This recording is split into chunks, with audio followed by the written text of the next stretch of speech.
Hola.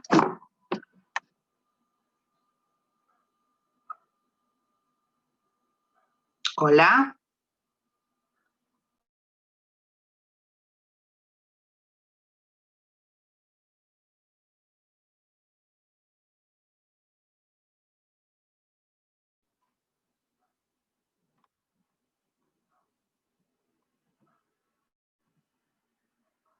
Ya puedes. Ah, ya me pasaron.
Bueno, hola. Vamos a esperar un ratito a ver si se agrega alguien más.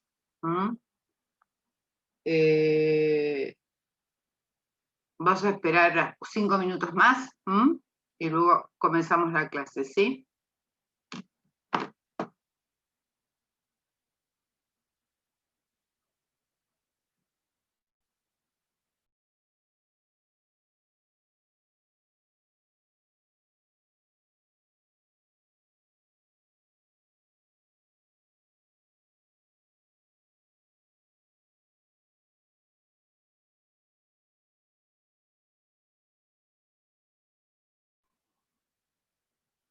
Bueno, nosotros estábamos con el tema de servicio público. A ver dónde habíamos quedado.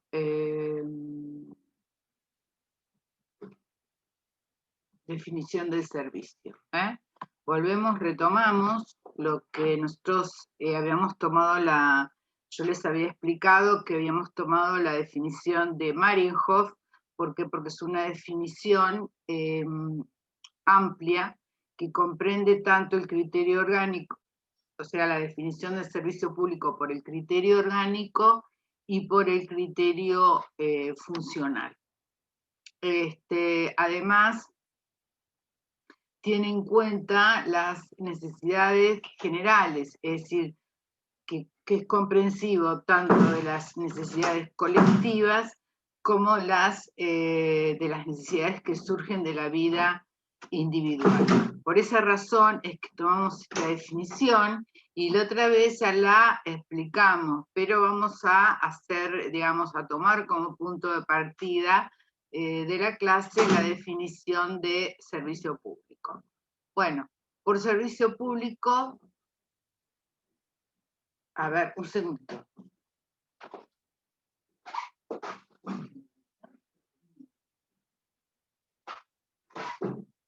Bueno, por servicio público ha de entenderse toda actividad de la administración pública, dice Marienhof, o de los particulares o administrados que tiende a satisfacer necesidades o intereses de carácter general, índole o gravitación en el supuesto de actividad de los particulares o administrados que requiere el control de la autoridad estatal. Entonces acá se ve claramente que comprende aquellos que siguen el criterio orgánico, o sea, que definen el servicio por la persona que presta el servicio, que puede ser el Estado, por sí o a través de un tercero concesionario. Y también incluye aquellos servicios en los cuales, se utiliza para definirlos el criterio funcional, es decir, defino la función, defino la actividad, que es el caso de los taxis o de los remis. Bueno, y utiliza, digamos que obviamente lo que habíamos visto, que el objeto del servicio público es la satisfacción de necesidades o intereses de carácter general. ¿Se acuerdan que nosotros habíamos hecho en su momento la distinción entre necesidades generales y necesidades colectivas? Necesidades colectivas es un término más acotado porque solamente tiene en cuenta los servicios públicos que surgen de la vida en comunidad. Y las necesidades generales es un término más amplio, comprensivo de las necesidades colectivas, porque no solamente comprende aquellas que nacen de la vida en comunidad, sino también las que, sentimos un número apreciable de personas. Es decir, sabemos que las necesidades generales es una suma de intereses concordantes. Bueno. Esta es la definición que tomamos y es la que dimos. Por supuesto que ustedes pueden tomarla de otro autor y explicarla como la explica el autor de esa definición. Bueno, vamos por los caracteres del servicio, que dijimos que es un tema importantísimo. Hablamos de la continuidad, es decir, la continuidad puede ser absoluta, es decir, no hay interrupción posible, y puede ser relativa, es decir, cuando Es decir, es una continuidad que depende de las necesidades a que se refiere el servicio. Por ejemplo, la escuela primaria, secundaria, pública, ¿no? Y la universidad pública, que tiene un receso de verano y un receso de invierno. Y después vimos los modos de asegurar esa continuidad, que estuvimos hablando del derecho de huelga, la teoría de la imprevisión, la previsión de los bienes afectados a un servicio sean objeto de ejecución forzosa y la quiebra. Bien. Después vimos los otros caracteres, la regularidad, la uniformidad, igualdad, la generalidad, la obligatoriedad. Bien, vimos también la creación de los servicios públicos como ítem, es decir, que nosotros vimos la creación, la organización, la modificación y la supresión. La creación puede ser por un acto o por un hecho, y ahí vimos la jurisdicción, a quien le corresponde, y el órgano competente. Luego vimos el tema de la organización del servicio público, es decir, se supone que ya es un servicio público creado, y lo que hace la organización es,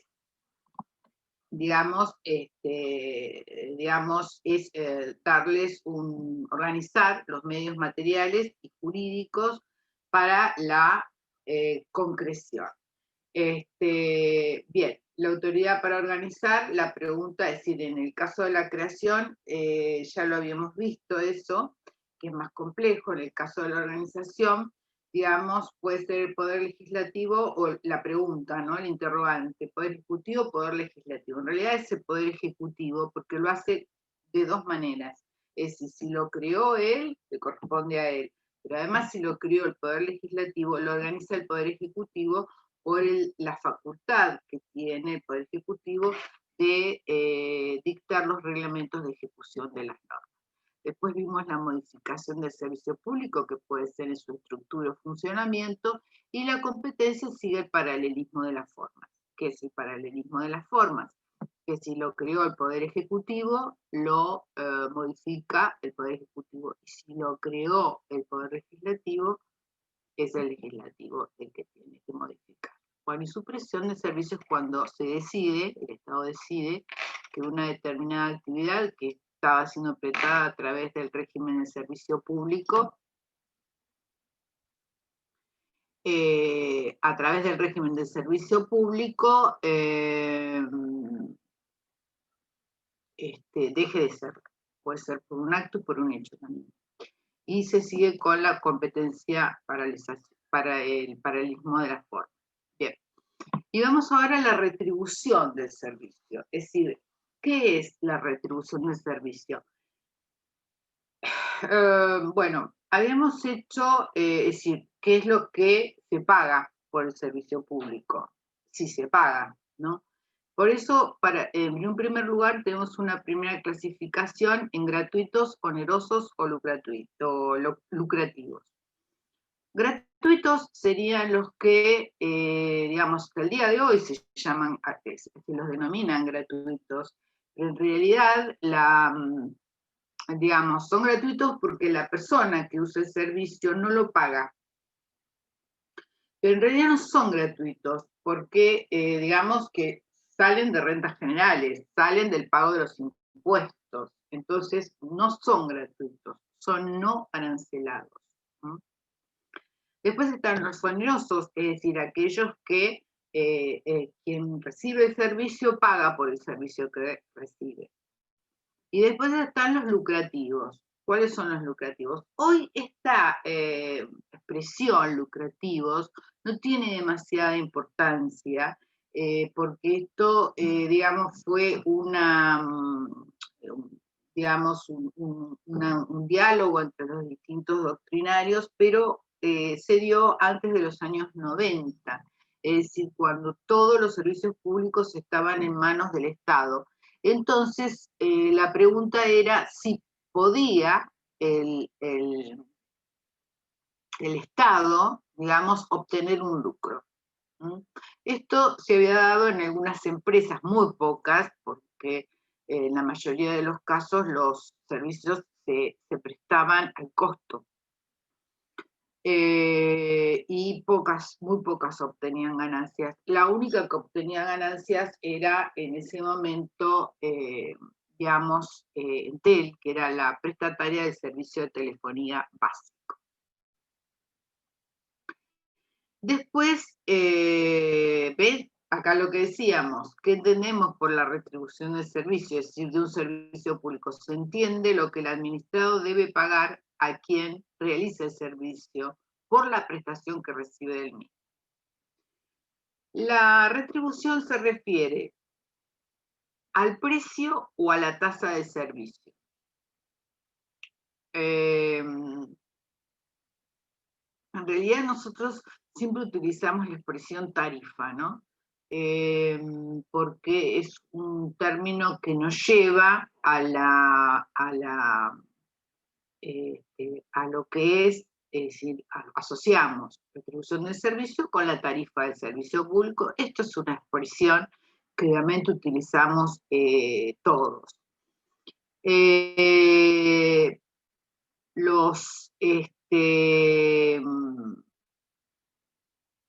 Es una expresión que utilizamos todos, pero digamos que técnicamente, para ser más técnicos y más precisos, dentro de lo que es la retribución, se distingue entre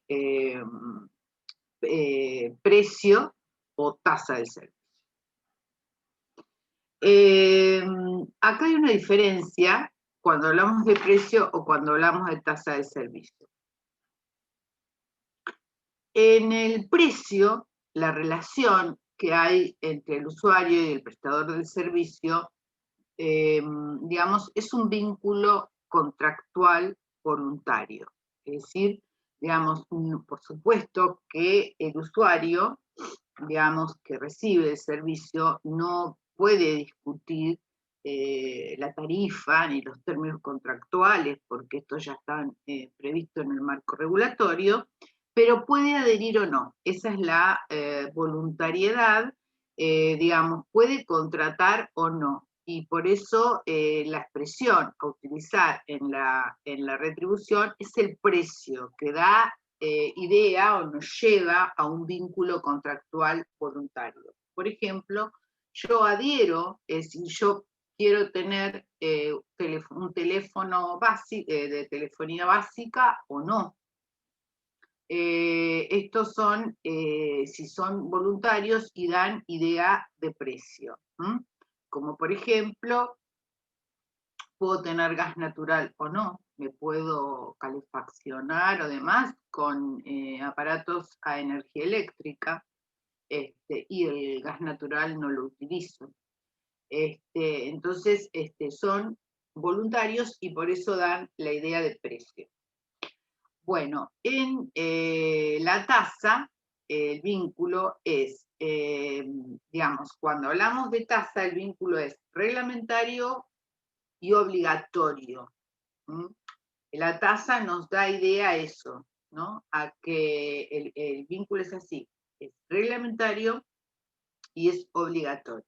Caso, por ejemplo, la tasa de servicios de barrido y limpieza. Es decir, el particular o el administrado no puede decir, bueno, mire, yo no quiero que me junten que me hagan recolección de residuos, ni de hoja, ni de nada, pues eso me arreglo yo.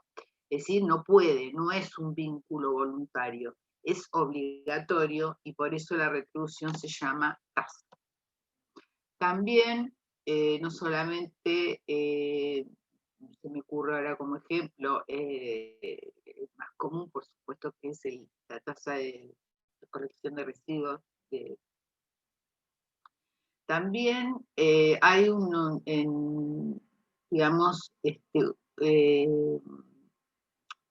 en las zonas de puerto, los puertos nacionales, hay una tasa de servicio portuario que se paga a todo aquel que digamos, que amarre el barco, que entre, es decir, por más que no lo utilice, porque en estos casos, digamos, si la tasa si el servicio está a disposición de esa empresa, la tasa debe pagarse. Bueno.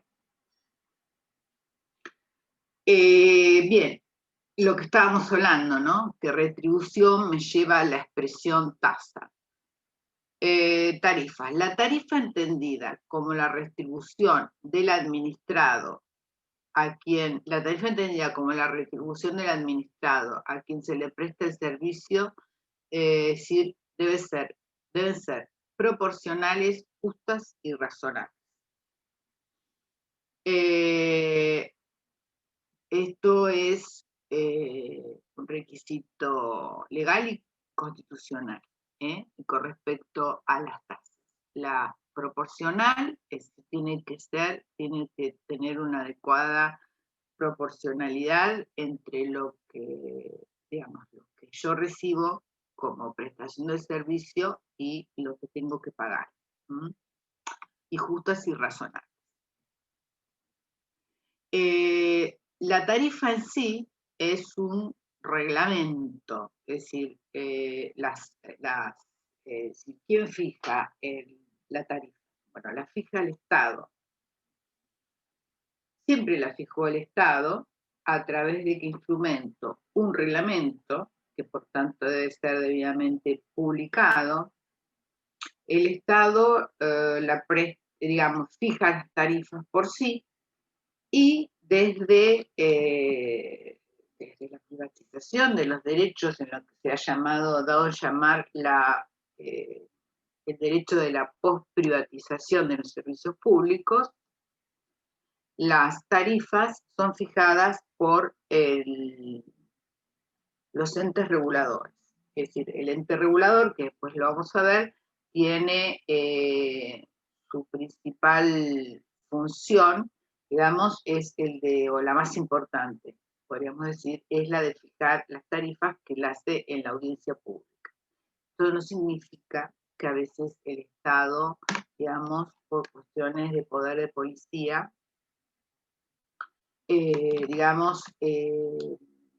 suspenda cuadros tarifarios. Esto ustedes, porque, digamos, si bien no me la hacen porque, bueno, este medio es más complicado para la comunicación, pero bueno, digamos que muchas veces el Estado, digamos, fija las tarifas aún estando los entes reguladores, y eso en realidad es un ejercicio del poder de policía que es posible que fuese cuestionado, y es posible que, se declare la constitucionalidad o no. De todas maneras, esto lo vamos a ver después,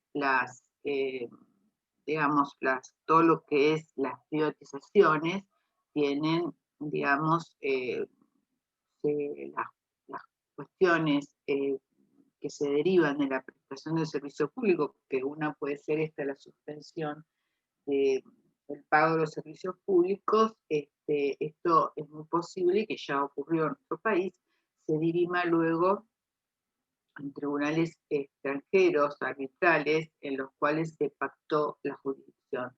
De casi todos los servicios públicos, la jurisdicción está pactada en tribunales, extranjeros, que pueden ser tribunales arbitrales, pero no en nuestro país.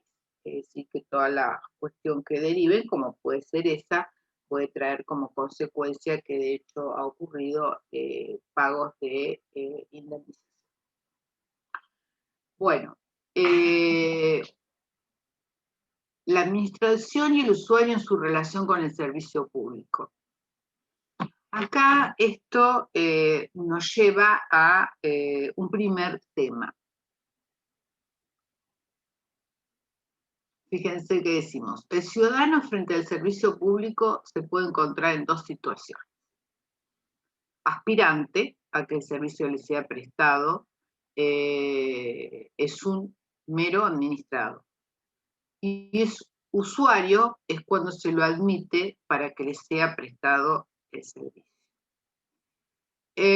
Antes de esto, nosotros también tenemos que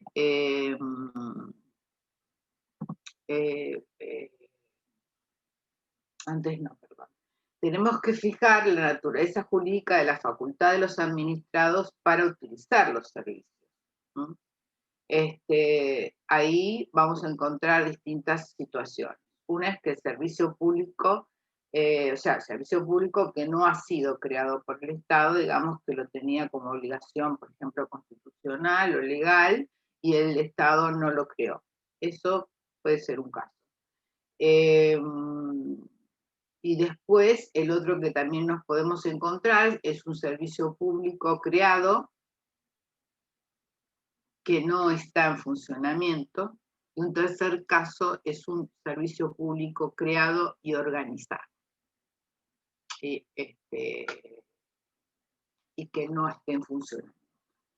En el primer caso, es decir, cuando el servicio que estaba a cargo por el ordenamiento jurídico para ser creado por el Estado y este no lo crea, lo que puede hacer el administrado es una denuncia, ¿no? Que tiene un interés cívico. Un servicio público creado y no organizado, bueno, también acá corresponde puede corresponder una denuncia o puede corresponder también daños y perjuicios. Es decir, tanto en los dos casos, que sea creado que no esté en funcionamiento, que sea creado y organizado que no esté en funcionamiento. Ahí puede reclamar el administrado puede encargar el administrado reclamar daños y perjuicios. Bien. Ahora tenemos, ya dijimos que, digamos, puede ser que nos encontremos, digamos, siempre, o sea, hablando de un servicio público creado y organizado, que, digamos, el administrado está intentando, pidiendo, solicitando que se lo admita como usuario, que hasta el momento que se lo admita como usuario es un administrado, un ciudadano. Y cuando ingresa al servicio público, digamos, ahí ya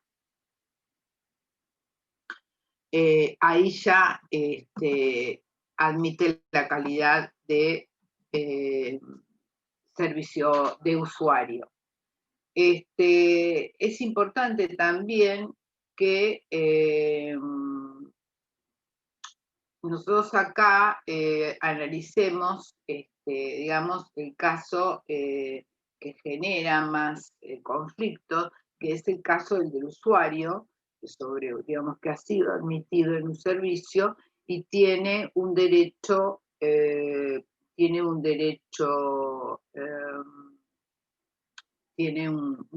derecho a que el servicio se le preste en las condiciones pactadas en el marco regulatorio. Digamos que, y si esto no se produce de esta manera, puede reclamar daños y perjuicios. Por ejemplo, ya esto está previsto en el marco regulatorio de la telefonía básica, donde si nosotros en la clase anterior habíamos dicho que es el único caso en que el marco regulatorio no está dictado por una ley, sino que fue por un reglamento. En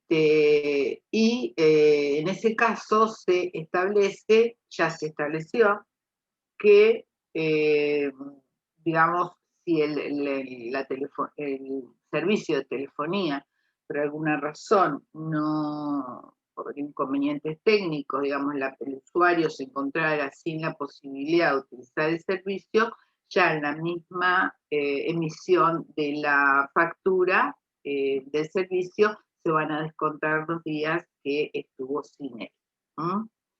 Bueno, después ya nos encontramos el usuario con una naturaleza jurídica del vínculo con el prestador del servicio. Ahí vamos a distinguir entre uti singuli y uti universo. Y dentro del servicio, distinguir después dentro del uti singuli entre el servicio obligatorio y el facultativo. ¿Mm? Bueno, servicios uti singuli es aquellos que, digamos, la prestación, el usuario, digamos, en algún momento de relación se identifica. ¿Mm? Generalmente al momento de pagar la tarifa, porque es de acuerdo a lo mejor de que lo que haya utilizado, lo que haya consumido de ese servicio público, es lo más común. Y el universo o Utiniversi es el que, digamos, es de prestación indeterminada, todos lo recibimos, digamos, nadie, acá el usuario no se identifica, es de los llamados, digamos, gratuitos o no arancelados, porque, digamos, están a disposición para los administrados en el momento que lo requieran. Por ejemplo, el caso de la policía, de las fuerzas policiales o de defensa, que son un servicio público. Por ejemplo, el caso de los hospitales públicos, que también nos van a brindar asistencia, digamos, en la salud, digamos, en forma gratuita o no arancelada. Nada más que hay una, podríamos llamar una, digamos, semi-privatización, en el sentido de que si la persona tiene una obra social, o una prepaga, tiene que denunciarla y el hospital le va a reclamar, digamos, el costo del servicio de salud de esa persona. Pero si nada tiene, el hospital público lo va a atender gratuitamente. Bien. Dentro de lo que es el uti singuli, nosotros ahí tenemos que distinguir entre dos, digamos, tenemos que distinguir entre que el servicio, digamos, entre que el vínculo usuario-prestador del servicio puede ser obligatorio o facultativo. Eh, Dentro de, por ejemplo, un caso de servicio obligatorio, servicio público obligatorio, es, por ejemplo, el que nos provee OCE, la obra, obras sanitarias del Estado, que nos da, digamos, el servicio público nos brinda de agua potable, y también la utilización, o sea, digamos, todas las residencias familiares o industriales tienen que estar conectadas a las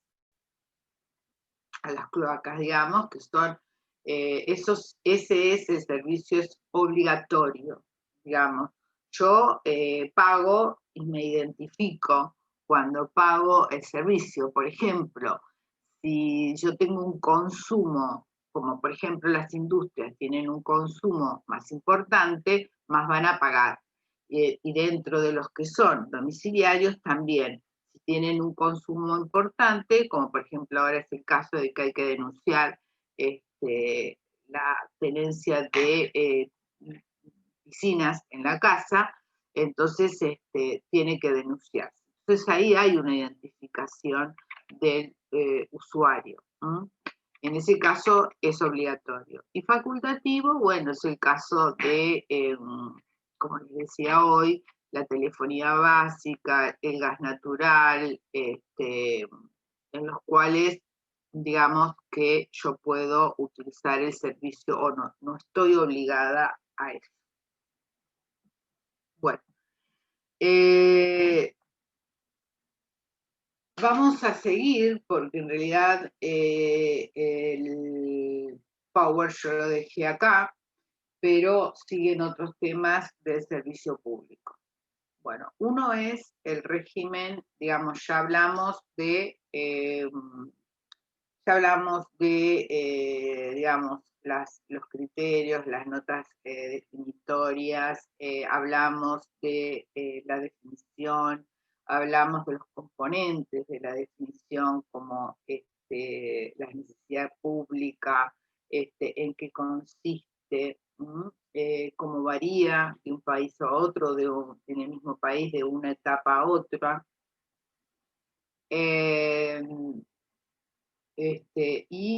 Hablamos de tema muy importante, la creación, bueno, la organización y modificación y supresión de servicio también lo es.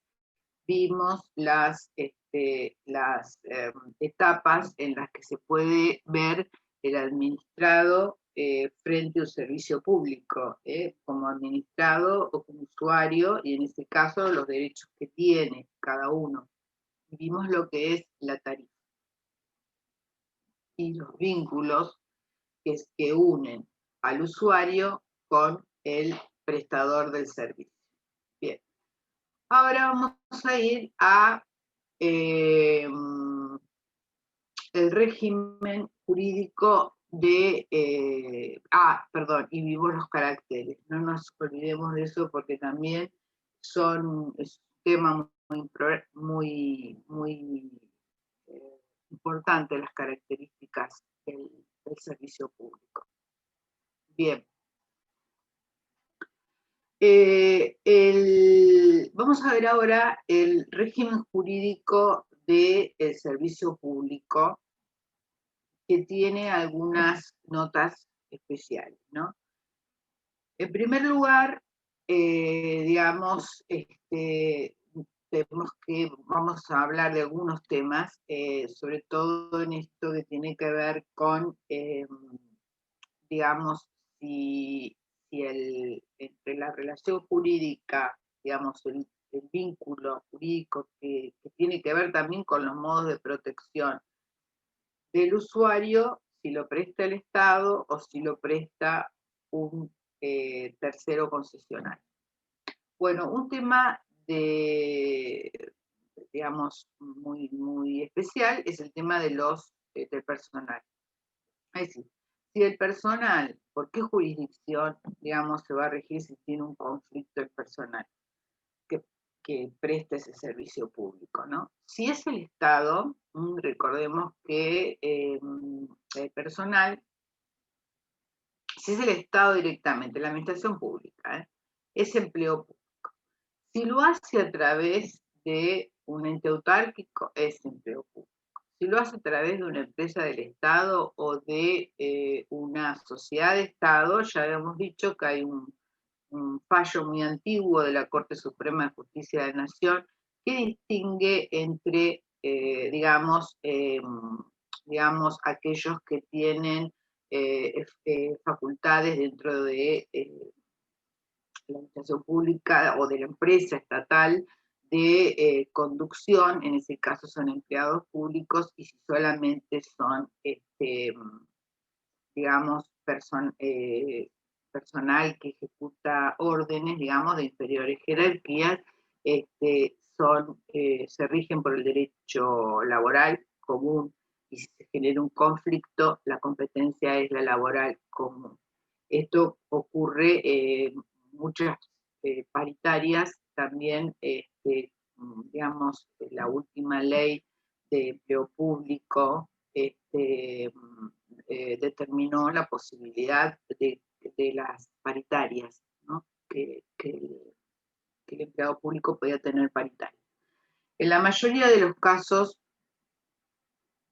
en esas paritarias se determinó que los de inferior jerarquía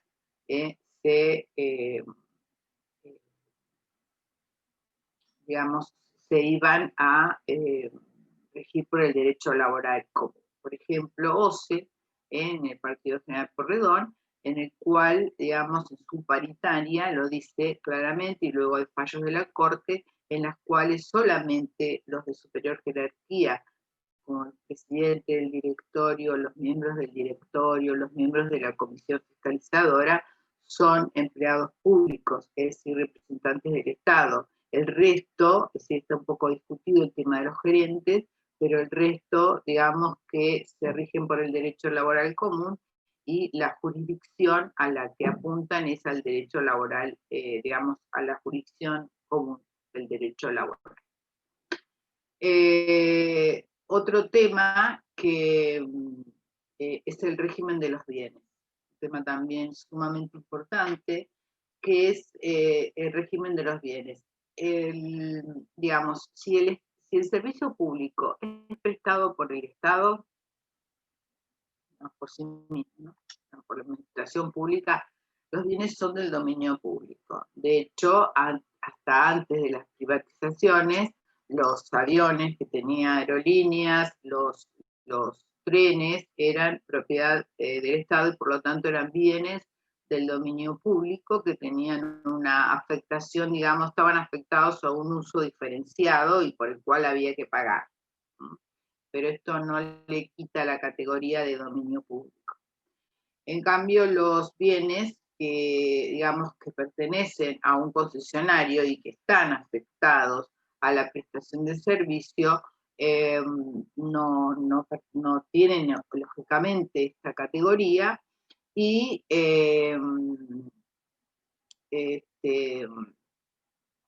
no tienen esta categoría y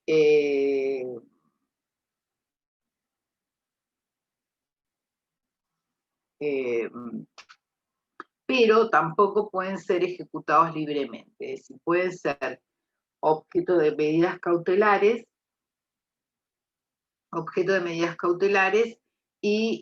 pero no se puede llegar a la ejecución, porque ustedes saben, como ya lo vimos, que el servicio público se puede seguir prestando en quiebra. Esto, ¿cuándo se hace? Cuando, digamos, el servicio público está monopolizado. Entonces, en ese caso, digamos, hasta que se pueda llamar a un nuevo concesionario, digamos, con todos los trámites que ello conlleva, o sea, aprobar el pliego, hacer el llamado y demás, en ese caso se autoriza la quiebra a través del síndico que siga prestando el servicio. Bueno, esto con respecto, digamos, que los bienes del concesionario tienen una especial característica, no es igual al de un particular común.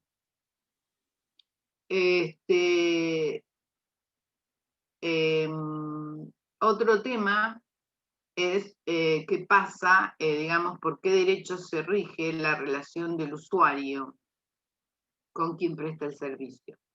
Si la relación, digamos, si el servicio lo presta la administración pública, el derecho que se va a aplicar es el derecho público, el derecho administrativo, de acuerdo a la jurisdicción, la ley que refiera a procedimiento o proceso. En cambio, si el usuario, digamos, tiene una relación, digamos, en la relación con el concesionario, ahí, digamos, que puede haber de dos tipos, ¿no? Digamos, mientras, esto lo vamos a ver mejor cuando veamos el ente regulador, pero si digamos, si elige ir al ente regulador, todavía se va a aplicar el derecho administrativo, pero puedes también demandar directamente a la empresa y ahí ya se aplica el derecho privado, tanto en Nación como en la provincia de Buenos Aires, que tiene una ley referida a los servicios públicos, en los cuales la competencia es la justicia civil y comercial ordinaria. Solamente se va al contencioso cuando lo que está en juego es una función dentro del servicio público concesionado, si se está ejerciendo una función administrativa. Bueno,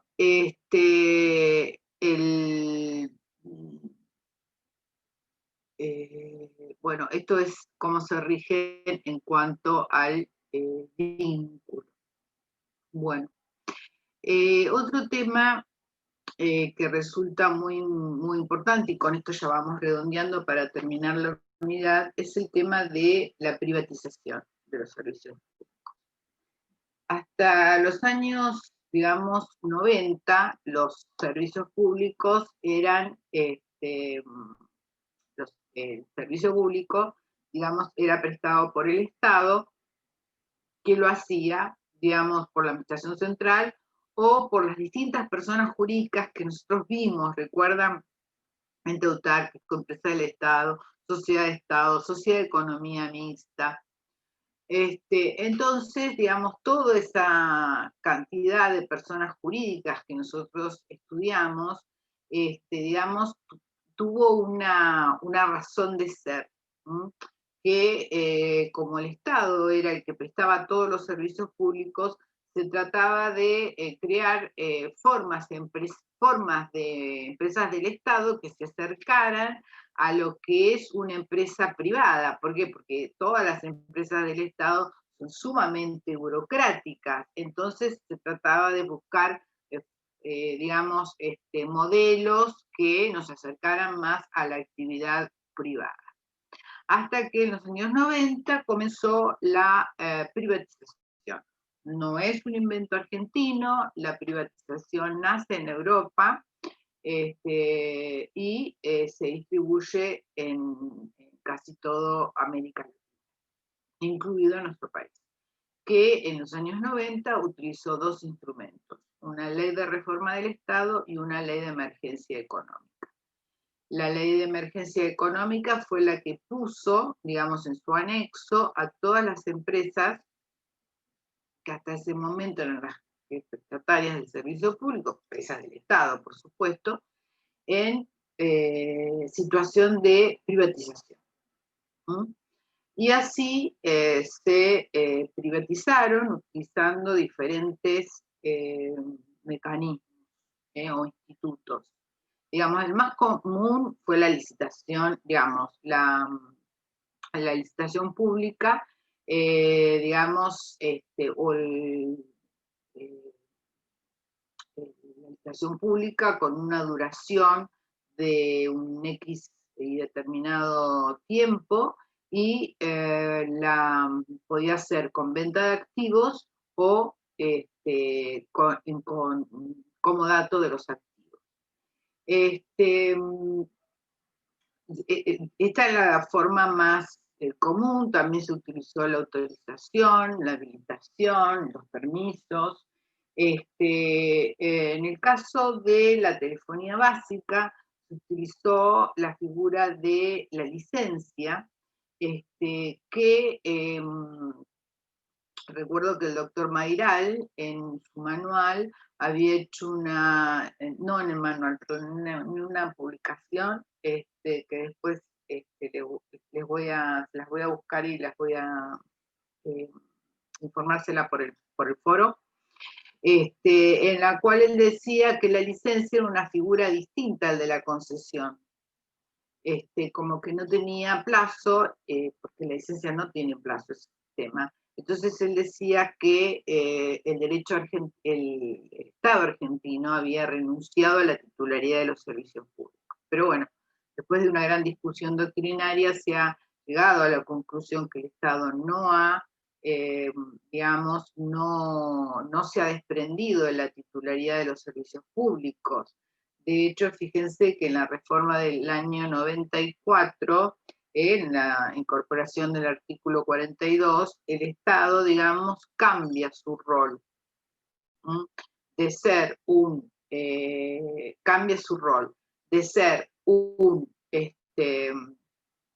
prestador del servicio, de estar en la gestión, pasa a ser un controlador del servicio, pasa a ocupar otro lugar, y por esa razón también se exige constitucionalmente que a aquellas asociaciones que se las reconozca como defensoras de los usuarios, se les debe dar un subsidio, ¿no? Deben ser subsidiadas. Bueno, esto en cuanto a la privatización. Bueno, y se creó también, esto como novedad en ese momento, crearon los entes reguladores. Los entes reguladores han sido creados a imagen y semejanza, que después lo vamos a ver en el modelo americano, de las agencias de Estados Unidos. Porque, bueno, las privatizaciones estuvieron a cargo de asesores del Banco Mundial, con lo cual la mayoría eran estadounidenses, así que, bueno, utilizaron la figura de las agencias de Estados Unidos, muy similar a los entes reguladores que fueron creados en nuestro país. La figura que se utilizó es la del ente autárquico. Tiene, digamos, distintas funciones, como por ejemplo controlar la marcha del servicio público, dirimir conflictos entre el usuario y la empresa. Fíjense que en algunos casos obligatoria, la primera instancia, como en el caso de el ENRE, el de Enargas, o sea, de la energía eléctrica y la distribución del gas, en el cual, digamos, hay una jurisdicción primaria obligatoria que eh, el usuario, si tiene un conflicto, digamos, tiene que acudir en primer lugar, después vamos a ver más o menos el procedimiento, o sea, la protección del usuario, pero no vamos a poderle estudiar en cada uno, sino que vamos a ver las generalidades que son coincidentes en casi todos los procedimientos.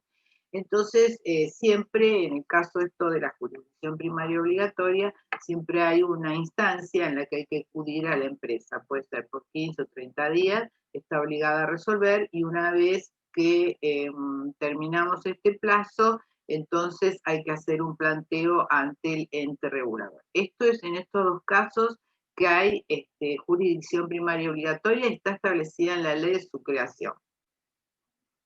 En los otros casos, digamos que es opcional.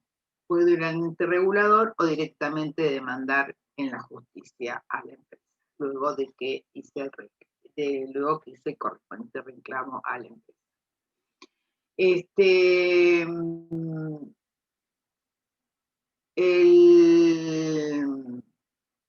Bueno, eso en cuanto a por eso siempre dimos el ejemplo del ejercicio de función judicial por parte del Poder Ejecutivo, el ente regulador.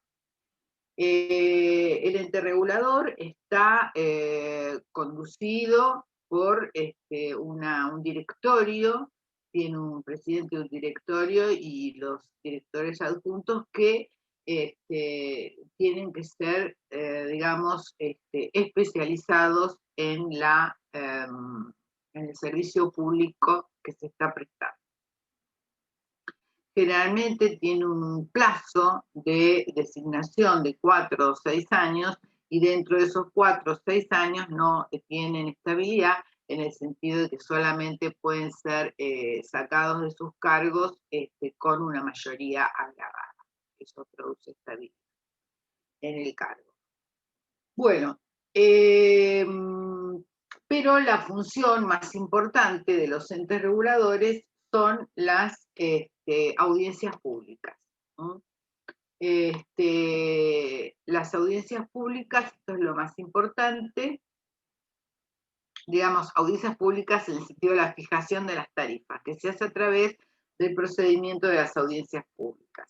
Audiencias públicas, digamos, fueron, a pesar de que hay un decreto a nivel nacional que fija el tema de las audiencias públicas, fueron realmente previstas en el ente regulador como un mecanismo, un procedimiento muy importante, en el cual, digamos, van a estar presentes las empresas, representantes de las empresas, representantes del Estado y representantes de los usuarios.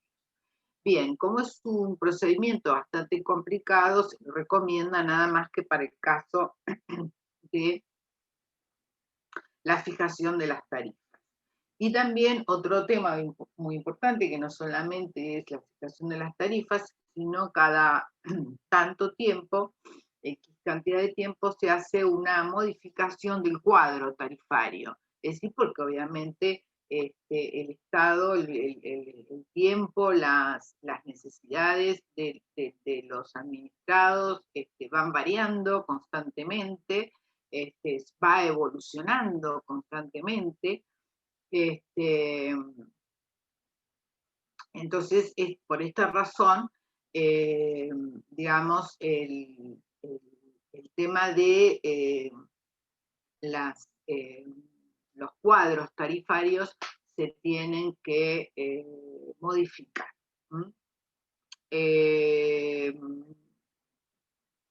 Por ejemplo, luego de privatizado el servicio de telefonía básica, se hizo una modificación del cuadro tarifario, porque realmente, digamos, los servicios de larga distancia, en telefonía básica, digamos, las llamadas larga distancia a lugares más cercanos eran mucho más costosas que a lugares más alejados. Esto tiene que ver un poco por la integralidad del país y porque para llevar estos servicios a lugares donde no hay demasiada concentración de gente. Que esto también ocurrió en la modificación del cuadro tarifario en materia de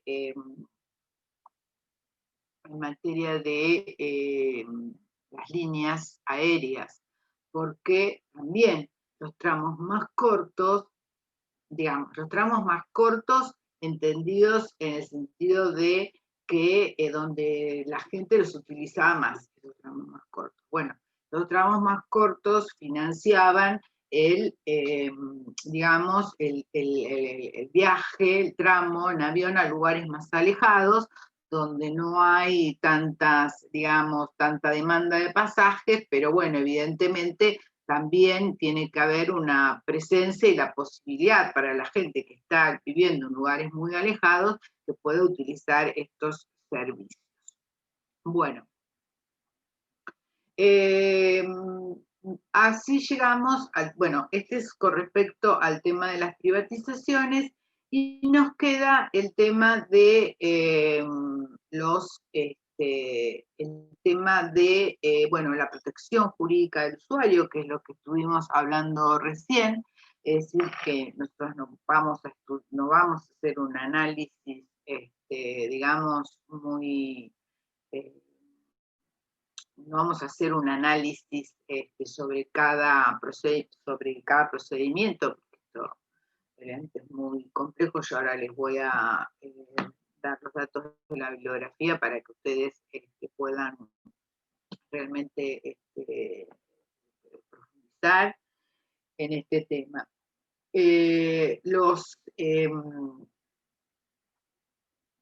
La protección jurídica del usuario, nosotros tenemos, ya dijimos, hay digamos, el ENRE y el ENARGAS, o sea, la energía eléctrica, la distribución de energía eléctrica, la distribución de gas, tienen una jurisdicción primaria obligatoria.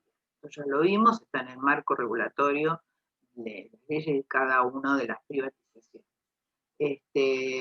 Digamos que primero se hace un reclamo a la empresa, después a estas que tienen jurisdicción primaria obligatoria, y de la respuesta de este ente se va a la Cámara Contencioso, digamos, federal. En el resto de los otros entes reguladores, que es una opción, ya es una opción ir a la instancia, digamos, la instancia de la empresa es obligatoria. Ya servimos 15, 30 días, es obligatorio. Puede variar en eso, pero es obligatorio en todos los casos. Y luego voy al ente regulador en forma opcional, es decir, tomo la opción de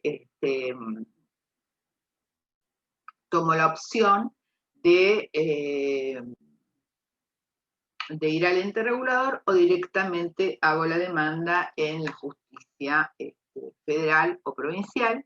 En la ley, ya dijimos que en la provincia de Buenos Aires hay una ley especial sobre servicios públicos, en la cual se fija la jurisdicción es en civil comercial ordinario, salvo que la empresa o el Estado haya ejercido función administrativa, ahí me voy al contencioso administrativo. Bueno, Y luego nos quedan los sistemas, es decir, hay 3 modelos de servicios públicos. Uno, el español, que es el que nosotros, digamos, el español sigue el modelo francés, y nosotros seguimos el modelo español, que tenemos muchísimas semejanzas. Bueno, una de ellas es la publicatio, lo que hablábamos una vez de que en sí, cómo se ejerce esta facultad o potestad que tiene el Estado de determinar que una determinada actividad va a pasar a ser prestada a través del régimen del servicio público. Ya lo explicamos, que la diferencia con España es que ellos lo tienen incorporado en la Constitución con la reforma de 1978 y nosotros no, pero sí utilizamos sí utilizamos la publicatio. Otro tema que también compartimos es la titularidad de los servicios públicos. El Estado es el titular de los servicios públicos. Otra cuestión que nos es común a ambos derechos es la posibilidad del rescate, el derecho de rescate. ¿Qué es esto del rescate? Es la posibilidad que tiene la administración pública, si algún servicio público lo privatizó, de tomarlo, decidir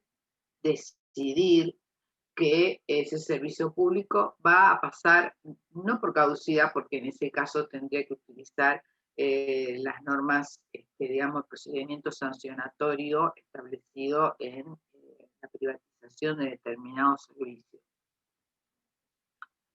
Pero sí es una figura en la cual el Estado está facultado para sacárselo a la empresa en la que lo había privatizado, pero solamente con el único fin de prestarlo por sí mismo. Es decir, no se lo puede sacar una empresa para dárselo a otro. Sí lo puede hacer, pero para prestarlo por sí mismo al Estado. Y en ese, algo muy parecido a la estatización. Y en ese caso, obviamente, hay que pagar una indemnización.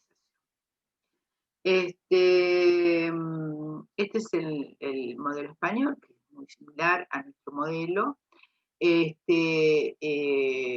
después tenemos el modelo americano. El modelo americano no tiene, porque todo el derecho es diferente, ellos no tienen una noción de servicio público, como la tenemos nosotros. No. Ellos lo que tienen es digamos, su noción de servicio público y no se utiliza en la traducción esa expresión, servicio público, sino que es actividad pública, en la cual, digamos, son actividades que son sensibles a la economía. Y por esa razón son muy reglamentadas por el Estado. Incluso en algunos casos hasta digamos, pueden funcionar determinadas empresas ejerciendo esa actividad, pero con una autorización por parte del Estado. Esa autorización que le da el Estado digamos, generalmente es para comprobar la idoneidad de la empresa y, digamos, y la marcha de y cómo presta ese servicio, ¿no? Si cumple con las cuestiones exigidas en la autorización. Pero la titularidad de estas actividades nunca es del Estado, siempre es de los particulares, nada más que por esa cuestión de sensibilidad de la economía, digamos, tiene este régimen diferente. Y acá aparecen, bueno, lo que ya explicamos hoy, el tema de las agencias, que nuestros entes reguladores fueron creadas a imagen y semejanza de las agencias de Estados Unidos, en los cuales las agencias controlan, son entes autárquicos que dependen del Estado y controlan, digamos, cómo se lleva a cabo esa actividad. En el caso de que fueran autorizados las empresas por personas físicas, digamos, si cumplen con lo exigido en la autorización, y si no, con los requisitos del mercado para prestar una determinada actividad. Bien. Un texto que no hay mucho con respecto al tema de las privatizaciones, pero este es un libro, a ver si lo pueden ver, es Servicios Públicos, Control y Protección, que fue escrito por Nidia Karina Cícero. Es un libro muy interesante en materia de servicios. Bueno, ahora vamos a comenzar.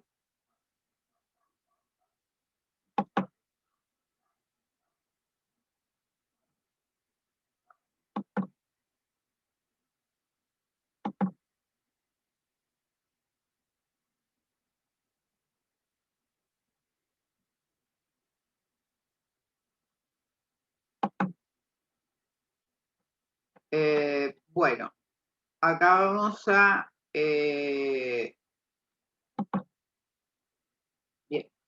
Vamos a, ahora tenemos el PowerPoint. Yo estos Powers se los voy a mandar con en el campus, los voy a poner, para que ustedes lo tengan. Bueno, el tema de la responsabilidad del Estado es un tema muy importante que pertenece a la parte general del derecho administrativo. Es un tema que ustedes lo pueden ver, está muy bien tratado, digamos, con una visión moderna en el Manual de Derecho Administrativo de Casañe y también en el Manual de Derecho Administrativo de Balbín. Hay otros que lo tratan, pero digamos, no con esta visión moderna o más actualizada, que corresponde a la responsabilidad del Estado. Bien. La ubicación del tema pertenece a la parte general del derecho administrativo, y ya nosotros habíamos visto que el derecho administrativo es un derecho local.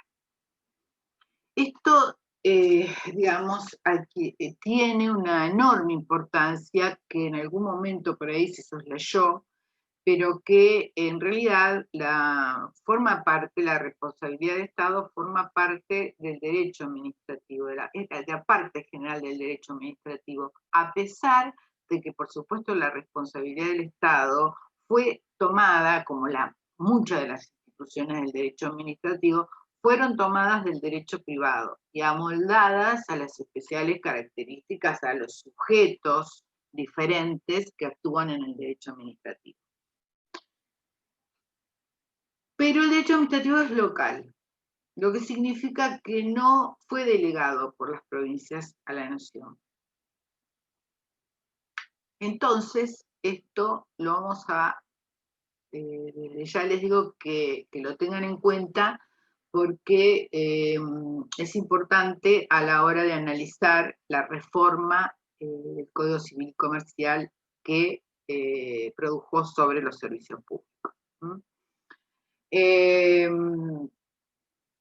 Nosotros vamos a ver primero una clasificación, vamos a ver los fundamentos de la responsabilidad del Estado, o sea, las teorías, y después vamos a ver, digamos, por supuesto, la evolución histórica en el derecho comparado y la evolución jurisprudencial en nuestro país. Bueno, las teorías, como les decía, que dan fundamento a la responsabilidad del Estado. Y la clasificación, digamos, que tenemos en la actualidad de la responsabilidad del Estado. Y luego esto lo vamos a ver, y después vamos a ver si la reforma del Código Civil y Comercial fue tan importante o no a la hora de la legislación. Bien. Ahí vamos a la evolución histórica, que era lo que les decía hoy en lo que es el derecho comparado, el derecho administrativo. Nosotros tenemos, o sea, en la Edad Media, que, digamos, no existía la responsabilidad del Estado, al igual que en el absolutismo, tampoco, porque se consideraba que el rey un principio, una apotegma, de que el rey no podía perjudicar a los, el rey no podía perjudicar en su accionar a los súbditos. En este momento no se llamaban administrados, sino que se llamaban súbditos. Y hubo ya en la Edad Media una, digamos, una ficción, se había creado una ficción, que era la del fisco. Una ficción en la cual, digamos, se creó la figura del fisco y a él se lo dotaba al fisco de un determinado patrimonio y las personas podían demandar, digamos, por cuestiones que incumplía el Estado, podían demandar al fisco. Era una ficción. ¿Mm? Bien, luego aparece la Revolución Francesa, en la cual, digamos, ya acá, digamos, cambia este principio de que los reyes, que existían en la época del absolutismo, digamos, su poder devenía de Dios. Entonces, con la Revolución Francesa, esto se modifica y digamos, se considera que la soberanía reside en el pueblo, no es divina, no están los reyes, sino que está en el pueblo y el pueblo elige a sus representantes. Pero en materia de responsabilidad esto no varió, porque se consideró, digamos, se aplicó el mismo paradigma, es decir, que el pueblo no podía afectar o generar daños en por lo mismo. Entonces, siguió el tema de la irresponsabilidad del Estado. Y llegamos al Consejo de Estado francés. Nosotros vimos, y lo recuerdo para aquellos que es importante para recordarlo y no volver otra vez al mismo lugar, que ¿se acuerdan cuando hablamos de la división de poderes y del sistema de división de poderes, el poder judicial y poder ejecutivo fundamentalmente? Que algunos lo tomaron en forma mucho más rígida y otros, como nosotros, rígidos como en Francia, de tal manera que el actuar del poder ejecutivo de la administración no puede ser revista por otro poder en el que debiera ser el poder judicial, no.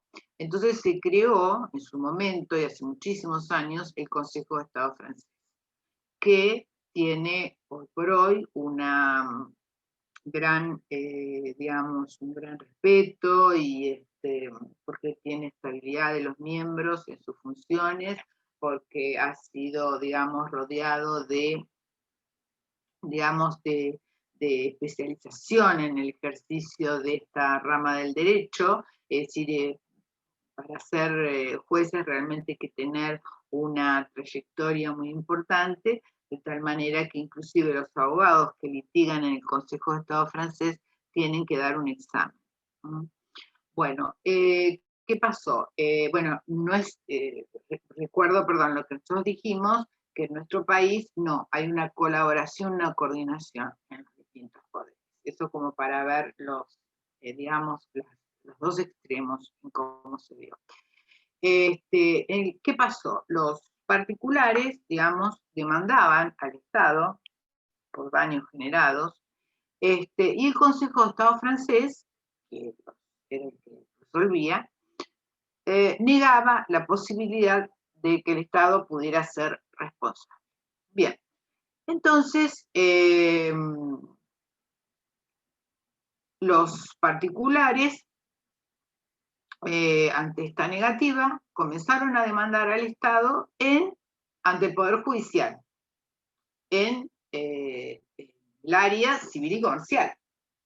Y ahí es donde el Poder Judicial le hace lugar no a todos, por supuesto, los reclamos que hayan tenido fundamento, y entonces el Consejo de Estado francés no se vio no tenía otra alternativa que, digamos, introducirse en el tema y declarar la responsabilidad del Estado, que lo hizo por primera vez en el año 1873, en el caso Blanco y el caso Pelletier. Bueno, bien.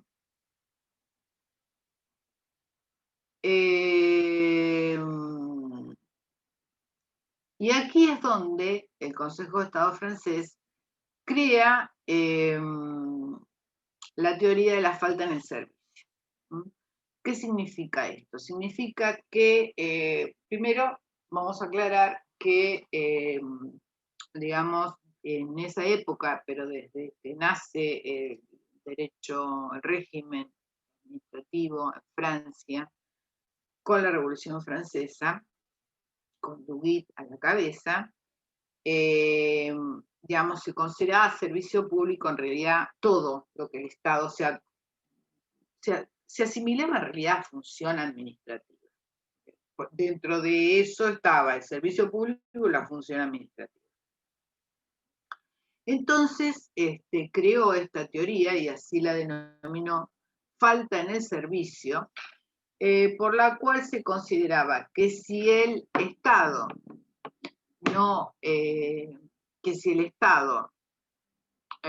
digamos, cumplía deficientemente con las obligaciones de su cargo establecidas por una norma, y en ese ejercicio deficiente del servicio o función generaba un daño, el Estado debía reparar. Esa es la teoría de la falta en el servicio y ese fue el fundamento para dar lugar a los dos primeros casos que se dieron en el año 1873, caso Blanco y caso Pelletier. Además, también hay que recordar que el Consejo de Estado francés distinguió entre la falta en el servicio y la falta personal. O sea, ¿en qué tiene que ver esta distinción? Bueno, tiene que ver en que el Estado, ¿se acuerdan lo que nosotros hablábamos de la atribución, de la imputación, es decir, cómo se imputaba la voluntad del funcionario al Estado? Lo hablamos en su momento, la teoría del orden, de todo, que tiene la importancia esta, ¿no? De cómo se atribuye esa actividad al Estado. Hay una distinción. Entonces, hizo la distinción entre la falta en el servicio, que está obviamente, fue ejercida por un funcionario, pero se atribuye al Estado cuando se dicta en ocasión del servicio, función del servicio, en ejercicio o en ocasión del servicio, y la distinguió de la falta personal, que es la falta del funcionario público. Es decir, que en esa época se podía demandar al Estado y al funcionario, los dos juntos. Nada más que la teoría de falta en el servicio sigue como la fue creada por el Consejo de Estado francés, en el que se exige dolo para que podamos hablar de falta personal, que son los delitos que están previstos en nuestro Código Penal, que exigen para que se configure la figura un actuar doloso. Bueno, acá nosotros tenemos ya las teorías que dan fundamento a la responsabilidad del Estado. Como ya, bueno, estamos llegando al final de la clase, vamos a dejarlo en este lugar para continuar ya así el jueves que viene. Y ya les digo que vayan, vamos a ir un poco más rápido, así que vayan leyendo el tema. Yo por supuesto que ya les estoy mandando hoy el PowerPoint, que vayan leyendo el PowerPoint y los textos que yo hoy les comenté como bibliografía más apropiada. Así que, bueno, nos vemos entonces este jueves, ¿no? Les va a dar el doctor Fernando Ricci. Yo les doy el viernes, perdón, el jueves que viene. ¿sí? Bueno, saludos y a leer y estudiar un poco, ¿sí? Bueno, nos vemos, chicos. Gracias, hasta luego.